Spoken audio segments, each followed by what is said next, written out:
자, 지금 우리가 하는 수업은 지금 수익 금액 조정에 대한 것들은 앞에서 그 수익 금액 다 해봤고, 지금 좀 하고 있는 것들은 대부분은 비용과 관련된 것들이라는 얘기죠. 그래서 과목별 여기 세무 조정이라고 했었고요. 지금 첫 번째 게 제가 지난번에 우스갯소리로 설명했던 거 혹시 보셨던 분들은 저기 없었어도 아시겠지만은 그래도 생각나는 것만큼은 생각해 보려고 해요. 감가상각비라는 거 우리가 세무조정하는 거 첫 번째 규정 과목으로 나온다 그랬었고요. 그다음에 퇴직급여 충당금. 퇴직급여 충당금은 회사에서 직원들에 대해서 12월 30일자로 퇴직급여 추계획을 기록해 놓은 자료들을 얘기해요. 그런데 보통 이런 시험 문제에 나오게 될 때는 여기 퇴직급여 충당금하고요, 퇴직연금하고 대부분 연계가 돼 있어요. 그럴 수밖에 없는 게 퇴직연금 제도를 대부분 회사들이 지금은 다 사용을 거죠. 가입을 해 놨기 때문에 그 퇴직연금 제도 중에서도 확정급여형하고 확정기여형이 있는데, 확정기여형은 그냥 저기 외부 금융기관에다가 퇴직금 예치할 때 그냥 퇴직급여라고 비용 처리하고 100%다 예치를 해버리기 때문에 충당금이라는 걸 쌓아놓을 필요가 전혀 없어요. 퇴사할 때도 직원 며칠 날 퇴사합니다라고 통보만 해주면 끝나버려요. 원천징수 의무도 금융기관에 있지 회사에 있지 않단 말이죠. 그래서 회계 처리가 하거나 관리하는 차원에서는 제일 속편한 게 그거예요.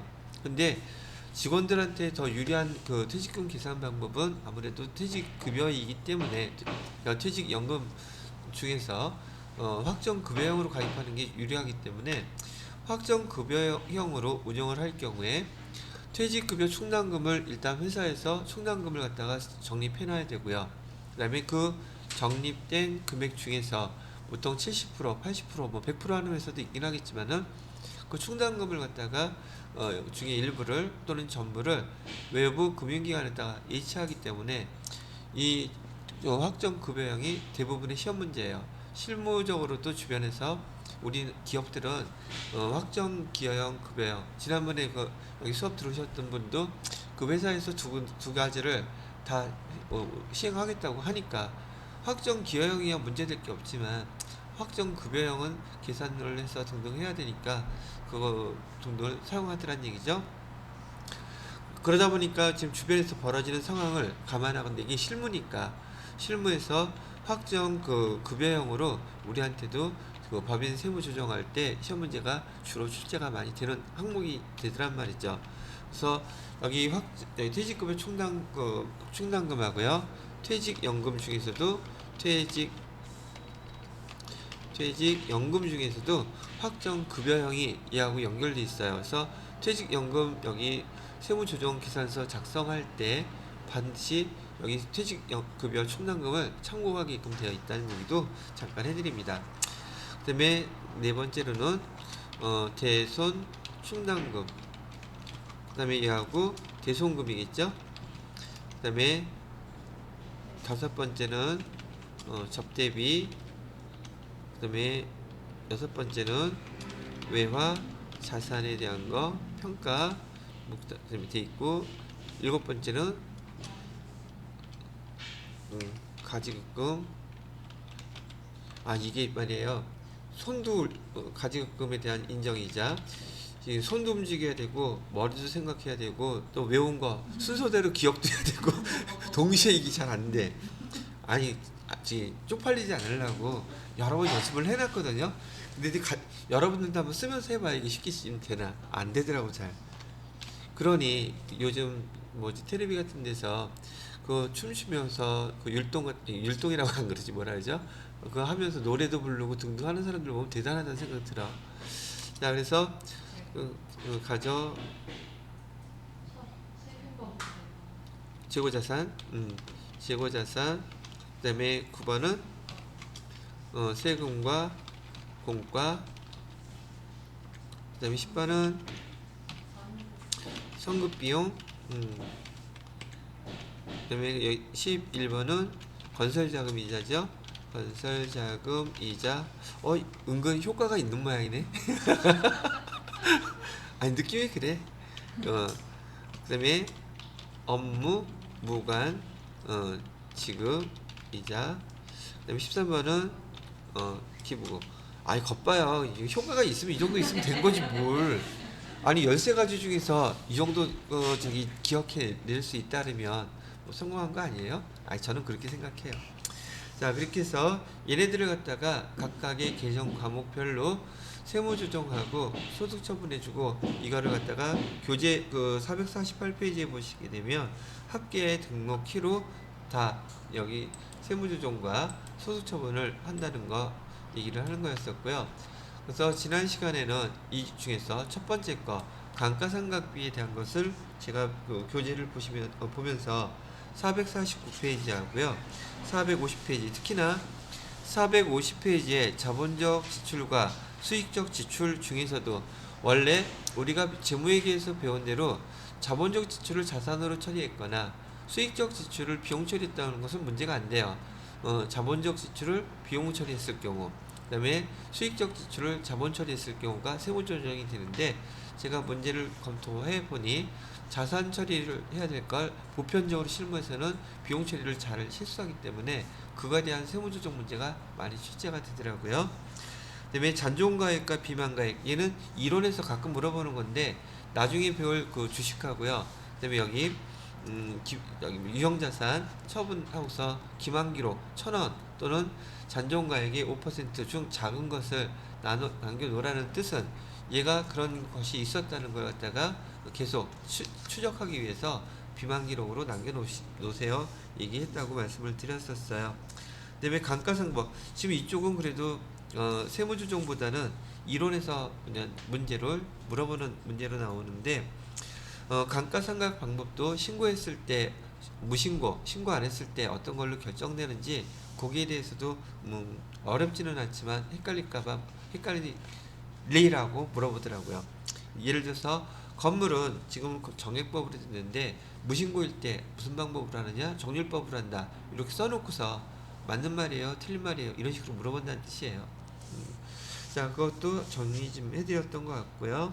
그 다음에 451페이지에 상각 범위 계산 나오는 것과 감가상각의 시부인 계산도 제가 그래서 지난 시간에 좀 약간 시간 들여서 설명드렸었죠. 시인액, 부인액 그런 용어 거기 밑에 설명 나와 있었던 걸 얘기해드렸었어요.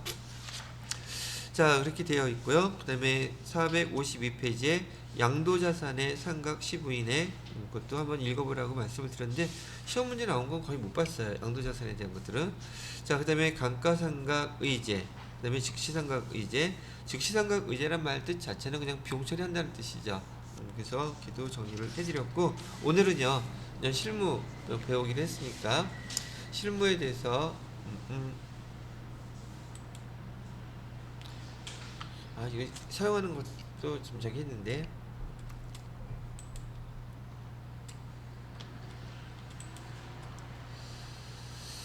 프로그램을 우리 회사는 지금 5,000번이죠. 5,000번 회사 클릭해 놓으시고요.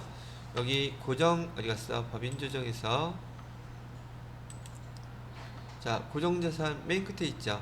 고정자산 등록 우리가 배웠던 대로 입력을 하는데, 얘가 지금 앞에서 FAT 1급에서 TAT 2급에서 고정자산 입력하는 방법하고 조금 달라졌어요. 그게 바로 세무 1급에서 아까 얘기했던 즉시상각의제라든지 자본적 지출에 대한 거를 갖다가 계산할 때 활용하는 방법이 좀 달라졌다는 얘기니까 먼저 하지 마시고 천천히 같이 해요. 누구는 더 좋아하겠죠, 천천히 하면. 그죠? 아주 천천히 슬로우하게. 그래요. 자, 고정자산 등록 클릭해 보시고요. 그 다음에 기존 과목은 1번 첫 번째 거요. 교재에서 454페이지에 거기 고정자산 내역 하나씩 등록해 볼 거예요. 자, 첫 번째는 건물이라고 하니까 계정 조회하셔가지고 건물 전체 다 해놓은 다음에요. 코드 번호는 101번으로 본사 건물이라고 등록하래요. 그래서 본사 건물 등록해 주시고요. 취득일은 2021년 1월 2일로 되어 있네요. 그 다음에 감가상각 방법은 정액법 되어 있고요. 얘는 올해 취득한 거니까 신규 취득 여기다 입력해 주셔야겠죠. 금액은 8천만원. 그 다음에 단기 회사 감가상각비 쓰기 전에 뭐 써줘야 돼요? 내용연수 입력해 주셔야 되죠. 됐고, 그 다음에 비용 규정은 몇 번으로 하래요? 판관으로 되었죠. 경비급은.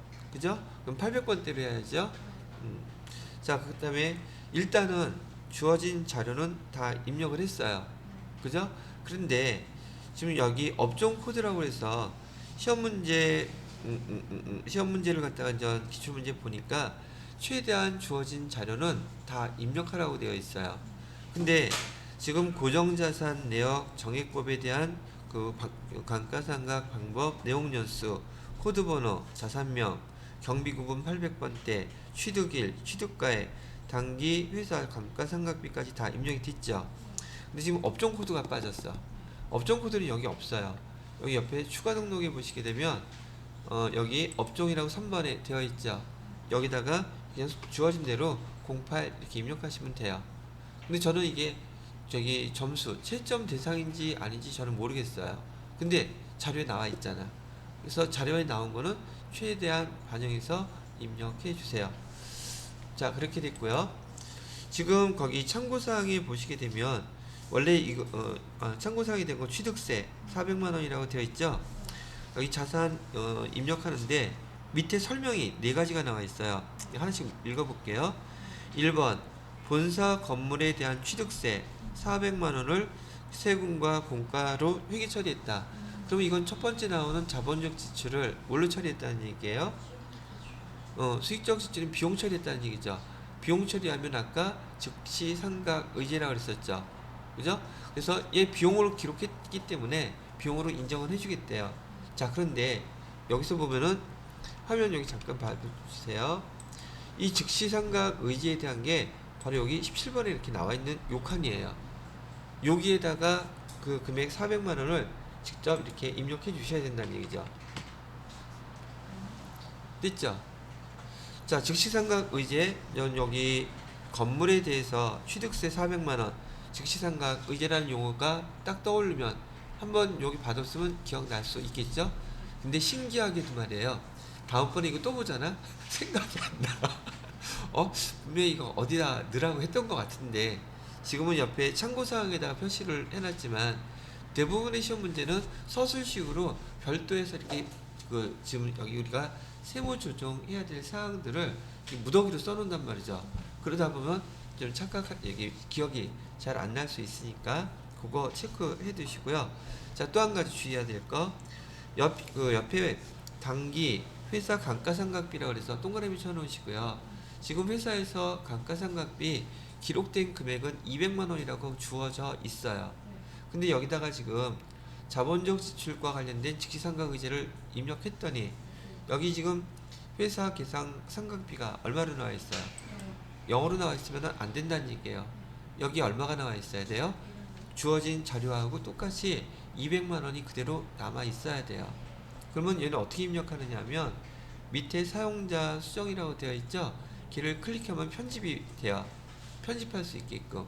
그리고 이 편집 상태에서 그 자리에다가 200만 원 이렇게 입력을 해주셔야 된단 말이죠. 요게 TAT 2급까지 고정자산에 대해서 입력하는 방법하고 세무조정을 할 때 이 고정자산에 대해서 세무조정하는 방법이에요. 이걸 해놔야지. 그렇다고 해서 일일이 다 계산하고 그러지는 않아요. 근데 얘네들이 수식으로 우리가 그 세무조정할 때 그 해당의 그 칸에 다 끌고 가거든요. 그래서 우리가 문제를 보고서는 여기까지 반영을 해놔야지 건물에 대한 감가상각비를 갖다가 제대로 다 반영을 한 상황이 됐다는 얘기죠. 그럼 교재에다가 잘 표시해 놓으셔야겠죠. 자, 첫 번째 거는 됐어요. 자, 두 번째 거 기계장치를 해볼게요. 기계장치 조회하시고요. 코드번호는 201번이라고 되어 있어요. 그 다음에 품목은 A 기계 취득일은 2020년 01월 05일 감가상각 방법은 정률법 맞고요. 그 다음에 취득가액은 1억 원, 감가상각 누계액은 3,130만원, 그 다음에 내용연수는 8년, 얘는 제조, 경비 구분은 제조라고 그랬으니까 얘는 500번대. 자, 됐고요. 그 다음에 오른쪽에 나와 있는 그 단기 회사 감가상각비 비교해 보니까 금액 똑같이 일치하죠. 그죠? 자, 뭐만 더 넣어주면 돼요? 업종 코드. 업종 코드 클릭하셔서 업종 코드 여기 물음표 클릭해 보시게 되면요, 여러 가지 업종이 나와 있는데 지금 주어진 게 업종 코드잖아요. 그래서 여기 화면에 보시게 되면 구분을 업종 코드로 조회하라 그러고 영어로 그냥 유유 쓰고 조회를 하시면 여기 항목이 딱 이렇게 나타나요. 그래서 얘를 선택. 또 빨라졌죠. 자, 입력하셨어요? 은경씨 봐야 돼. 지현씨 입력했어? 자, 여기 다시 해요. 여기는 앞에서 우리 배웠던 대로 고정지산 자료 순서대로 그냥 입력만 했어요. 다른 거 반영될 사항이 없었어요. 그 다음에 추가 등록에서 업종 코드 물음표 누르시고요. 그 다음에 여기 구분이라고 나와 있잖아요. 구분을 업종 코드로 우리가 조회를 하겠다는 뜻이에요. 왜냐하면 주어진 자료가 업종 코드였기 때문에. 여기서 구분 눌러서 밑에 업종 코드 한 다음에 옆에 자리에다가 영어로 Shift 누르고 대문자로 유 치고서는 조회 딱 누르게 되면, 아이고,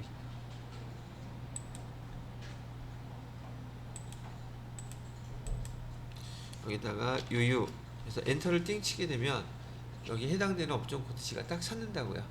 되셨나요? 그다음에 선택 누르게 되면 자동차 및 트레일러 제조업 뭐 이런 게 나와 있어요. 자, 됐고요. 그 다음에 이번에는 202번도 있네요. 그래서 202번 코드번호 입력하시고요. 기계는 B 기계 해주세요. 그리고 B 기계. 자, 그 다음에 취득 연월일은 2020년 5월 11일 똑같이 정률법으로 되어 있고요. 그 다음에 취득금액은 6천만원, 왜 감가상각 누계액은 1252만원, 그 다음에 내용 연수는 8년, 그 다음에 경비 구분은 500번대. 여기 나중에 등록하시게 되면 이 하나하나가 다 점수예요. 자, 그 다음에 다른 건 모르겠고 일단 거기 업종 코드 까먹을 것 같으니까 얘도 또 유유 해주면 되겠죠?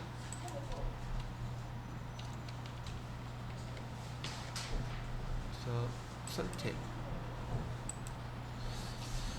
자, 그리고 요 단기 회사 감가상각비라고 해서 금액 비교해 보니까 똑같죠? 자, 근데 밑에 한번 봐보실래요? 2번 B 기계에 대한 수선비 700만원은 수익적 지출로 처리하였으나 성격이 자본적 지출의 성격이라고 지금 나와 있죠. 그래서 자본적 지출의 성격이라면 지금 여기서는 비용 처리를 해놨다는 얘기잖아요. 수선비라고. 근데 얘가 지금 어떤 성격을 갖고 있대요? 자본적 지출의 성격을 갖고 있다 그랬죠. 근데 자본적 성격이라고 하더라도 일단 얘는 비용 처리가 지금 되어 있는 상태죠. 그래서 얘도 마찬가지로 자본적 지출의 성격인 즉시상각 의제 똑같은 항목으로 비용 처리했기 때문에 일단은 비용으로 인정해주고 올해 감가상각비 계산 대상 금액에 포함이 되는지 안 되는지는 한꺼번에 몰아서 계산을 하겠다고 여기 즉시상각 의제에다가 얼마? 700만원 이렇게 입력해 주시면 된다는 얘기예요. 그러면 상각 범위액하고 회사에서 지금 계상한 그 감가 상각비하고 차이가 생겼죠. 그런데 우리가 TAT 2급까지 배울 때에는 상각 범위액하고 회사의 계상 상각비는 항상 일치했었어요. 왜? 이런 거 손 전혀 대지 않았었으니까. 되셨나요? 그럼 여기서 지금 두 번째 답, 그 자본적 지출의 성격인데 회사에서 비용으로 처리한 경우에는 비용으로 일단 송금 인정해준다고. 근데 다 인정해주는 게 아니라 그 금액을 포함시켜서 올해 감가상각 범위액을 계산을 해준다는 얘기예요. 자, 그러면 그것도 반영을 했고요. 그 다음에 이번에는 차량 운반부 3340 당첨됐습니다. 로또 번호예요. 없어요, 근데. 팀장님이 지금 출퇴근하려고 있어도 버텨야 되는 판이야, 이거 지금. 퇴근 못하게 막아야지. 자, 됐죠? 뭐가 됐어요, 근데? 아, 이거 말하다가 끊기면 순간적으로 블랙아웃 돼. 뭐 했었지? 이러고. 자, 차량 운반구 등록하셔야 되죠? 차량 운반구는 208번으로 해주시고요. 코드 번호는 301번. 그 다음에 자산명은 화물차라고 해달래요. 화물차. 취득일은 2020년 1월 31일. 취득가액은 3,500만원. 감가상각 무계액은 700만원. 됐고, 내용연수는 정액법이니까 상각방법 정액법으로 바꿔주셔야 되겠죠? 그 다음에 내용연수는 5년. 됐고, 그 다음에 추가 등록사항에서 업종 코드는 숫자니까 굳이 볼 필요 없겠네. 숫자 05 눌러주면 되겠고요. 아까 유유 그것도 굳이 조회 안 해도 될 것 같은데, 그죠? 이제 대문자로 유유 넣어주면 지가 알아서 딱 나올 것 같아. 그죠? 바보짓 했네. 난 연습할 때 그렇게 연습해가지고. 근데 그 뒤에 나오는 거 항목들이 업종 코드가 어떤 것들이 있는지 한번 받을 필요는 있어요. 뭐 많이 쓰는 건 아니겠지만. 자, 그래서 그게 한번 설명을 해드렸었고요. 자, 그 다음에 촬영 운반부는 별 이슈가 없었어요. 자, 그 다음에 맨 마지막에 비품 나와 있네요. 자, 비품 212번으로, 코드 번호는 401번으로, 그 다음에 에어컨 취득일은 2019년 7월 11일. 그 다음에 정률법 맞고요. 취득가액은 3,000만원. 감가상각 누계액은 1,200만원. 됐고, 그 다음에 정률법은 맞고, 내용연수는 5년. 경비구분은 평관비 됐고, 임용 다 됐죠. 자, 그리고 또 옆에 회사 감가상각비 계상액을 보니까 지금 100만원이 차이가 나고 있죠. 이렇게 잘못되어 있다면 반드시 문제에서 주어진 단기 회사 감가상각비 계상액하고 일치시켜줘야 돼요. TAT 2급까지는 이렇게 틀린 숫자 낸 적이 없지만 지금 여기는 이제 세무조정을 하고 있기 때문에 숫자가 달라진 것들을 해놓고 수정해서 나중에 감가상각비에 대한 여기 한도 초과에 계산할 때 반영되는 것들을 세무조정해야 돼서 설명을 해주고 있습니다. 자, 그런데 밑에 보기 3번에 보시게 되면 비품에 대한 전년도 상각 부인액 여기다 줄쳐 놓으시고요. 이유는 모르겠지만 우리가 지금 배운 바로는 감가상각비는 기록했다고 다 비용으로 감가상각비라는 비용으로 인정해 주는 것이 아니라 한도에 계산한다 그랬었죠. 근데 여기서는 이제 우리 자산별로 다 이 상각을 조정을 해요. 근데 비품을 갖다가 계산을 해봤더니 비품 중에서 전년도의 감가상각비 한도액을 초과해서 얼마는 지금 못 받았다는 얘기예요. 200만원은 지금 전년도에 감가상각비로 인정을 못 받았다죠. 그렇게 얘기했잖아. 내가 얘기한 게 아니라 나는 그냥 읊었을 뿐이야. 그러면 이번에 올해는 감가상각비 할 때 남을지 부족할지는 모르지만 일단 얘까지 전년도에 부인당한 금액까지 포함해서 또 한도액을 계산해 보아야 되겠죠. 그러면 여기 비품이라는 항목에 전년도에 부인당했던 거는 포함시켜서 계산하라고 해야 될 거 아니겠어요. 어디다가 여기 위에 보시게 되면 15번에 정기말 부인 누계액이라고 나와 있죠. 여기다 입력해 주셔야 돼요. 요게 이렇게 하나하나 용어들마다 어떤 뜻을 갖고 있는지, 왜 그걸 계산해야 되는지 이해만 조금 되신다 그러면 얘들 입력하는 거 몇 번 연습해 보면 이거 3분 안에 다 끝납니다. 몇 분? 7점짜리가 3분 안에 끝나요. 아니, 물론 아닌 것도 있어요. 쉬운 거는 그렇다 얘기죠. 그리고 또 문제 이렇게 쭉 계속 푸시다 보면 내 취향에 맞는 문제가 있어. 아, 요거만 나왔으면 좋겠다는 문제. 그거 나오면 이제 고득점으로 가는 거야. 자, 그래서 정기말 부인 누계 200만원 이렇게 돼 있는데요. 이 정기말 부인 누계 전년도 것들에 대한 것들은 앞으로 저기 하면서 계속 많이 보시겠지만, 자본금과 적립금 그 조정 명세서라는 게 그 헤드라인 있는 칸을 항상 보여줘요.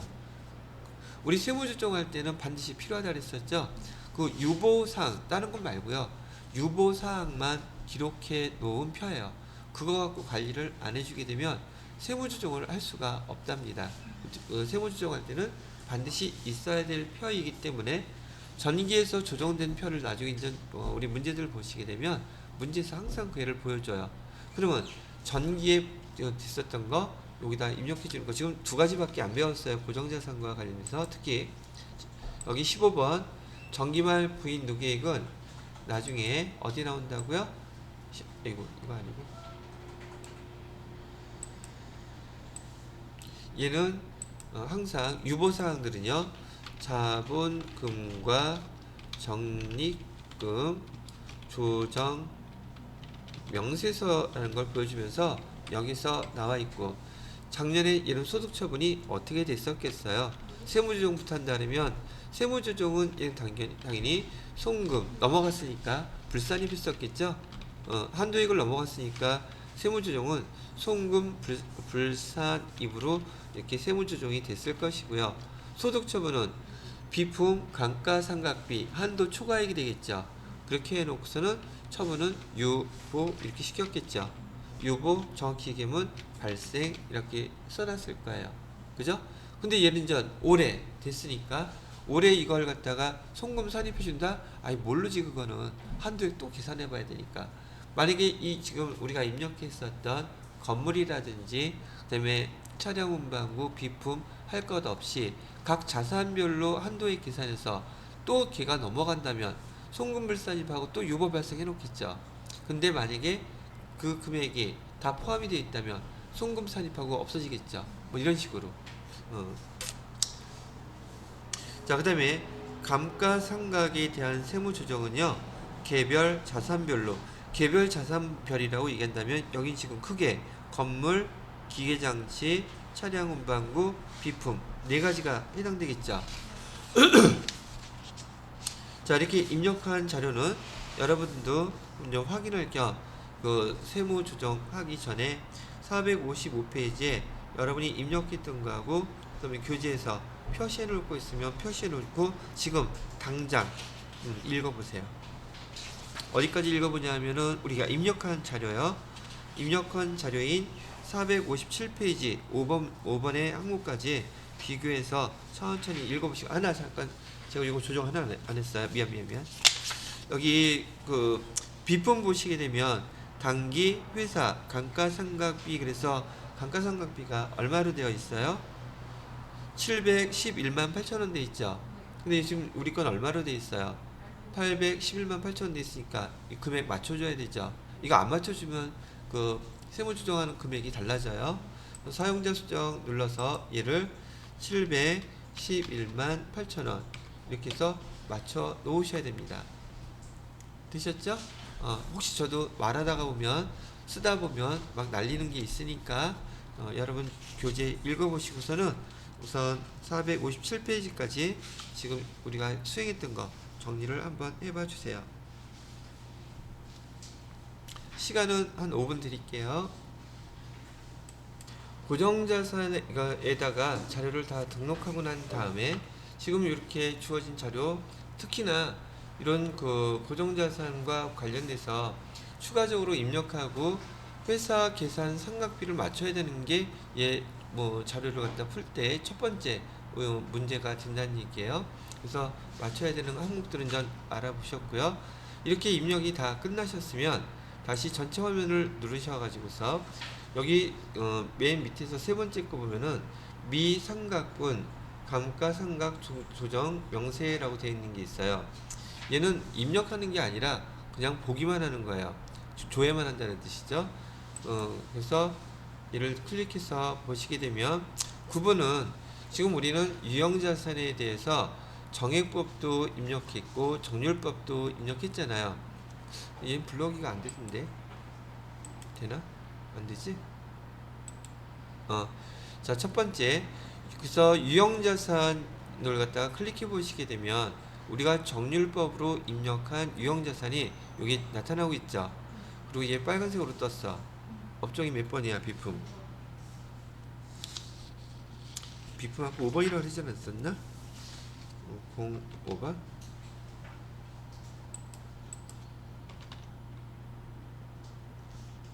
여하튼 간에. 자, 그래서 유형자산에서 정률법으로 했던 유형자산을 하나씩 클릭해 보시게 되면요. 옆에 지금 자료가 바뀌고 있죠. 그죠? 자, 기계장치 A에 대한 거 한번 보도록 할게요. 기계장치 A를 보시게 되면 이 표 구성 내용이 뭔가를 한번 보셔야 될 것 같아요. 그래서 여기서는 첫 번째 항목이 보니까 삼각 계산의 기초가액이라고 나와 있죠. 물론 여러분이 손댈 거 아무것도 없어요. 보기만 하는 거예요.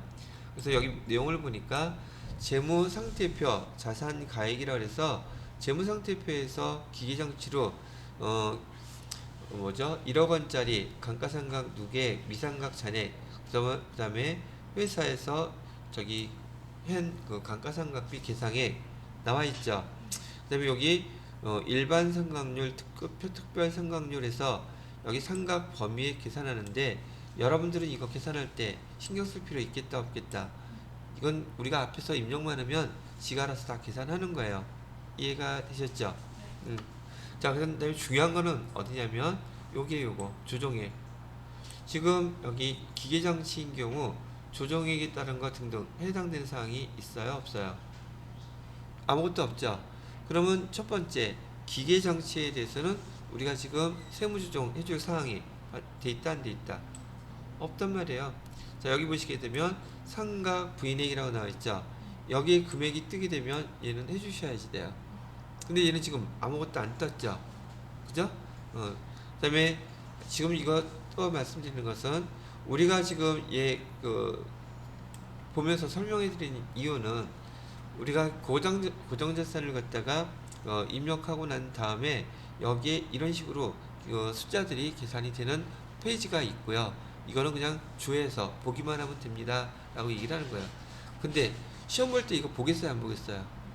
그냥 조회만 하면 된다는 걸 누가 봐. 이거 말고 빨리 세무조정하고 소득처분하고 다음 문제 풀어야지. 그래서 이거는 그런 용도로 보는 게 아니라 그냥 조회만 하는 기능이에요. 자, 그래서 한번 조회를 해봤고요. 자, 그 다음에 뭐를 보냐면 B 기계장치를 한번 보니까 B 기계장치에는 지금 조정액, 그래서 삼각 부인액 금액이 나와 있죠. 이 기계장치 B 여기서 삼각 부인액, 그 중에서 기왕 부인액 중 당기 송금 추인액도 나왔죠. 이건 무슨 말이냐면 아까 우리가 전기에 기계장치에 대해서 기계장치였었나? 기계장치예요. 비품이야 얘. 아니야. 여기 거만 기계장치 보는 거예요. 잘 봐야 돼. 기계장치에 대해서 여하튼 간에 여러분이 해야 될 것은 여기 조정액에 해당돼서 얘가 삼각 부인액이 됐던 기왕 부인액 중, 기왕이라는 것은 전기에 이런 뜻이에요. 전기, 기왕 부인액 중 단기에 송금이 추인된 거. 기계장치는 아까 전기에 우리 송금 부인단 거 없었었죠. 이거 비품이었었잖아요. 그래서 전기 거는 손댈 필요는 없고 지금 이렇게 기계장치 B 기계장치에 대해서는 얘를 계산해 봤더니 한도액 초과가 돼서 지금 이만큼은 조정이 필요합니다. 얘기를 하고 있죠. 그럼 얘 하나만 생각했을 때 얘는 회계처리 뭐죠? 세무조정 뭘로 해줘야 되겠어요? 아까 얘기했던 송금별산이 해주시고 소득처분은 내년에 보자 유보 이렇게 시켜놓는 거예요. 됐죠? 그러면 얘는 뭐라고 써요? 이따가 뭐라고 블라블라 써줘야 되는데 여기 지금 기계장치잖아. B 기계장치 감가상각 부인액 이렇게 하면 되잖아. 아이고 처음에는 다 어려워요. 됐고요. 그 다음에 비품 한번 볼까요? 비품도 한번 클릭해서 보니까 여기에 결과론적으로 우리가 세무 조정해 줘야 되는 대상은 여기에 나타나는 거 해주시면 돼요 라고 얘기했었죠. 그죠? 그럼 해줘야 되는 거 아까 비품에 전년도에 그 상각 부인 당한 거 있었죠. 200만원 200만원 중에서 얼마는 이번에 인정 가능하대요. 192만원 그만큼은 송금 추인. 그러면 우리 추신 배웠던 것처럼 여기 송금으로 추인 인정해주겠다는 추가로 인정해주겠다는 뜻이에요. 그러면 세무조정은 뭘로 해줘야겠습니까? 송금으로 추인한다니까 전년도에 부인받았던 거 올해 이만큼 비용으로 인정해주겠대요. 그러면 세무조정은 차변에 송금 산입 해주셔야 되겠고 얘는 작년도에 송금 불산입 해놓고서는 유보시켜놨잖아요. 그럼 유보된 거 이만큼 감소하겠죠. 그럼 얘는 소득처분은 뭘로 처리한다? 유보 감소 이렇게 처리를 해주래요. 되셨나요? 또 뭐 없나? 아까 정액법도 있었잖아요. 건물 정액법도 한번 눌러봤어요. 이 건물하고 차량 운반과 정액법으로 했었죠. 그래서 건물 눌렀더니 건물에서도 부인된 금액이 나왔네요. 얼마 나왔어요? 부인 누계 390만원. 부인은 무조건 송금 불산입이에요. 그죠? 그 다음에 소득처분은 또 내년에 보자 유보. 뭐 어려운 거 없죠? 한 번 두 번 놀다 보면 다 거기서 거긴데 이름은 처음이 힘들어. 자 여기 차량 운반구 눌렀더니 차량 운반구는 깔끔하게 나온 거 아무것도 없죠? 자 근데 이거는 제가 그랬잖아요. 그냥 조회만 해보는 거라고요. 이거 갖고서는 세무조정하지 않아요. 자 그러면 다시 전체 눌러서 맨 밑에 보시게 되면 이렇게 고정자산에 등록해 놓고 반영한 결과 얘 감가상각비 조정명세서 합계표에 다 나타나 있어요. 얘를 클릭하셔서 보시게 되면 이런 표가 띵 나오죠.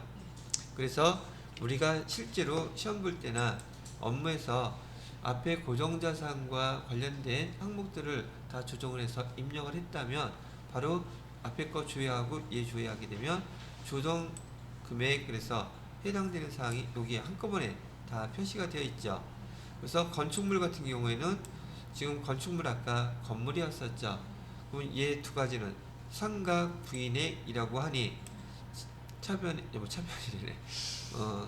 아직 나도 물이 안 빠져가지고 세무조정은 송금 불산입. 그다음에 내용은 건물 감가상각비 상각 부인액 이렇게 그냥 줄기차게 다 써도 괜찮아요. 서술형으로 어차피 7점 대상은 아닐 테니까 부인액 해놓고 390만원 쓴 다음에 소득처분은 유보. 두 번째 기계장치도 얘는 기계장치 아까 B 거였었죠. 그러면 세무조정은 송금 불산입. 그 다음에 그 내용 쓸 때는 비기계장치 감가상각 부인액 요 그대로 쓰면 돼요. 아니면 상각 부인액 쓰셔도 되는데 보통 자산명은 써주더라고요. 왜냐면 거기 소득처분 세무조정하고 나서 칸의 비고란이 뭐에 대한 건지 정확히 그만 봐도 파악할 수 있도록 자산명을 하나씩 다 써주더라고요. 자, 그 다음에 얘는 뭐라고 써야 돼요? 시인 부족액에 대해서 밑에 108번이죠. 108번 기왕 부인액 중에서 송금 추인한 것은 세무조정은 송금 산입 이렇게 써주시고 그 다음에 주정은요 비품 상각 부인액 이거 뭐라 썼어? 기왕 부인액 전기 그 부인의 추인, 뭐 송금 추인 이렇게 써도 되고요. 전기 아니면 비품 전기 부인의 송금 추인 가로놓고 비품 이렇게 써면 되겠죠. 하여튼 답안지 보고서 비슷하게 쓰시면 돼요. 여하튼 그게 뭐 정답이 있는 건 아니었었어요. 비품이라고 해도 되고 교재에서 보니까 에어컨이라고 아예 명칭을 써줬네요. 그죠? 자, 그래서 송금 산입해놓고 얘는 송금이 아니라 유보 감소 이렇게 처리해 주시면 되겠죠? 아이 말도 헷갈렸네. 자, 이렇게 설명은 다 해드렸으니까 10분 쉬었다가 학계 등록에다가 이제 등록하는 거 한번 직접 이걸 보고서 입력을 해보도록 하겠습니다. 자, 10분 쉬세요.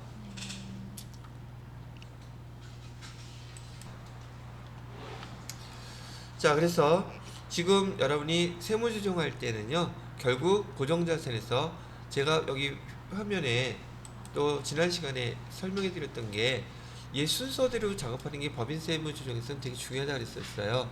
지금도 여기 미상각분 조정에서 불러오기 수정된 거 불러오기를 안 했어가지고 그 다음 단계인 감가상각비 조정명세서 합계표에 반영이 안 됐단 말이죠. 여기서 아까 했던 거 여기서 수정했어요. 오케이. 그리고 여기서 불러오기를 했더니 얘가 안 바뀌어. 근데 여기를 빼먹었던 거야.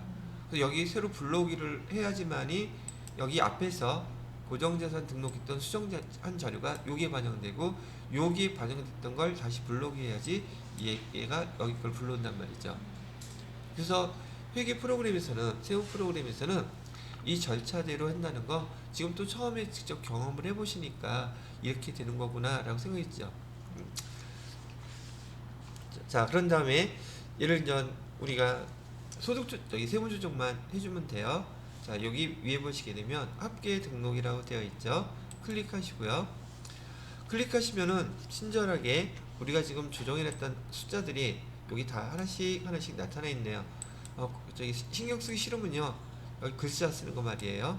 글자 여기 있는 거 그대로 쓰셔도 상관없어요. 다만 조금만 좀 바꿔봐요. 전 이게 지금 저기 채점 대상이 아닐 거라고 생각하거든요. 즉 세무조정할 때는 이 칸에 넣는 거 아는지, 또 하나는 이쪽 칸에 넣는 거 아는지, 그게 테스트 대상일 것이고요. 그럼 여기에다가 우리 입력은 하겠죠. 금액도 채점 대상이고 여기 처분도 채점 대상이 돼요. 근데 요거는 아닐 것 같아요, 제 생각에는. 그래서 입력하실 때요, 첫 번째 건물 감가상각비 아까 상각 부인액 나와 있었죠. 그래서 우리 정확히 본사 건물이라고 교재에서 답을 써놨어요. 그냥 건물 그 유형자산만 명확하면 돼요. 건물 상각 부인액 이렇게 써도 되고 건물 감가상각비 부인액 해도 되고요. 금액은 나와 있죠? 390만원. 얘는 유보죠. 그 다음에 또 하나는 얘도 송금 불산입 뭐죠? 기계 장치 얘 B였었죠. B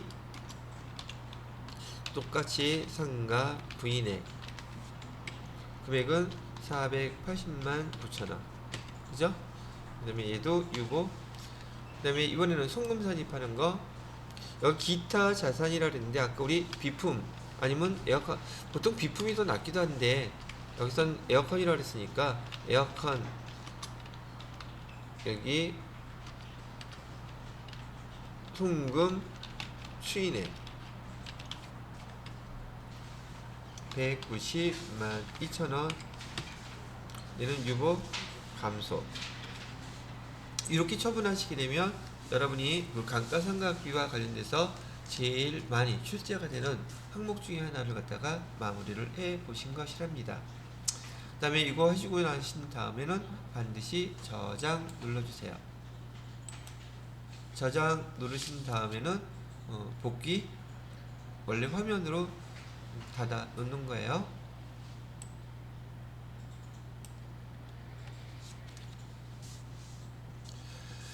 자, 그 다음에 459페이지에 보시게 되면 유보로 소득 처분되는 항목은 반드시 각 건별로 소득금액 조정 합계표에 등록하여야 한다라고 시험 문제에서도 보면은요 각 개별 건별로 입력해 달라고 나와요. 그렇게 해주시면 되겠습니다. 자, 여기까지 중지.